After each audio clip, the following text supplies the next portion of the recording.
Міне кеше мен мекемеге кіріп шықтым. 16, 17, 18, 20 жастағы террорист балалар отыр. Жастар.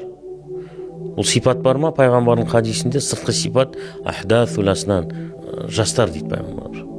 Суфахаул ахлам, ақылдары толмаған, ақыл тоқтатпаған адамдар дейді. Қызба мінезді, ақыл тоқтатпаған. 16 жасар бала, 17 жасар бала ақыл тоқтатқан ба? Жоқ, ақыл тоқтатпаған. Омен қоса еще діни надандық бар, жалпы надандық бар. Ол екінші бір сипат. Яқулуна мин хайри қаулил бария, адамзаттың ең мықты сөздерін айтады дейді олар. Сол адасқан радикал жастар. Ұрандары дұрыста, пиғылдары дұрыс емес. Тілі тәтті, істеген әрекеті қылмыс. Жақсы идея айтып атқан секілді, бірақ істеп жатқан амалы қылмыс. Яқтулуна ахлал ислам деген тағы да сипаттары бар. Мұсылмандарды өлтіреді.